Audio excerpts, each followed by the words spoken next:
તો વલસાડ બાદ હવે વાત સુરતની પણ કરીએ, જ્યાં સુરતમાં પણ સતત વરસાદી માહોલ જામ્યો છે।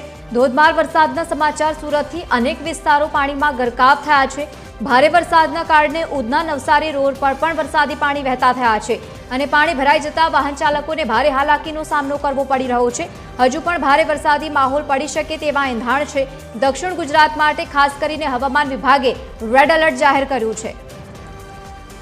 વધુ માહિતી સાથે સંવાદદાતા દિવેશ પરમાર સુરતથી લાઈવ જોડાયા છે। દિવેશ, સુરત માટે ખાસ કરીને અત્યારે આપણે વાત કરીએ, કારણ કે દક્ષિણ ગુજરાતમાં રેડ એલર્ટ આપવામાં આવ્યું છે।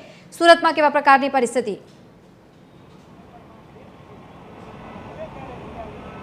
બિલકુલ જે પ્રકારે સુરત શહેરમાં વહેલી સવારથી જે પ્રકારે વરસાદ અવિરત પડી રહ્યો છે ને તેના જ કારણે શહેરના અનેક વિભાગો જે છે તે તેનાથી પ્રભાવિત થયા છે। અત્યારે પણ સુરત ઉધના મેઇન રોડ જે છે ત્યાં અત્યારે વરસાદી પાણી ભરાય છે અને જે પ્રકારે ઘૂંટણસમાં પાણી ભરાઈ જતા વાહન વ્યવહાર જે છે તેમને ખૂબ જ અસર પહોંચી છે। જે પ્રકારે હાલ શહેરની અંદર અલગ અલગ ખાસ કરીને સુરતના ઉધના, વરાછા, નવસારી, વેસુ, અઠવા, અડાજણ સહિતનો જે વિસ્તાર છે કે જ્યાં વરસાદ પડ્યો હતો ને વરસાદના કારણે અલગ અલગ જગ્યાઓ પર પાણી ભરાવાના દ્રશ્યો છે તે સામે આવ્યા હતા। ત્યારે હાલમાં જે પ્રકારે સતત પડી રહેલો જે વરસાદ છે તે વરસાદને કારણે અત્યારે સુરત ઉધના નવસારી જે મેઇન હાઈવે છે તેના પર ક્યાંય ને ક્યાંય પાણી જે છે તે ભરાઈ ગયા છે ને તેના જ કારણે અનેક વાહન ચાલકો જે છે તેમને હાલ હેરાનગતિનો સામનો કરવાનો વારો આવ્યો છે। મહત્વની વાત છે કે મુખ્ય રોડ હોવાના કારણે અહીંયાથી હજારો વાહનો પસાર થાય છે અને તેના જ કારણે અત્યારે પાણી ભરાયું છે। તેથી અનેક વાહનો જે છે તે બંધ પડ્યા છે અને અનેક વાહન ચાલકો છે તેમાં અટવાયા છે। એટલે પોતાના રોજિંદા કામ અર્થે જતા જે લોકો છે તે પણ અહીંયા અટવાઈ ચૂક્યા છે।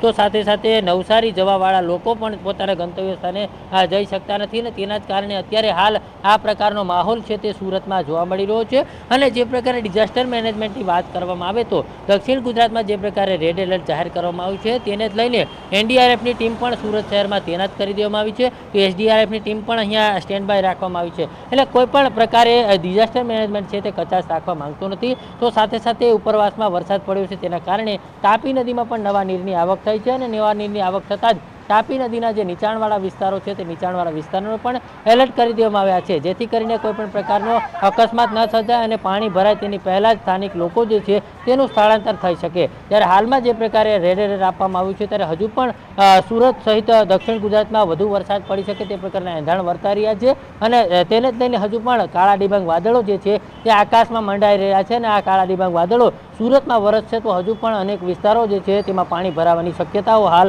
જોવા મળી રહી છે। બિલકુલ દિવેશ, આભાર સમગ્ર માહિતી સાથે જોડાવા બદલ।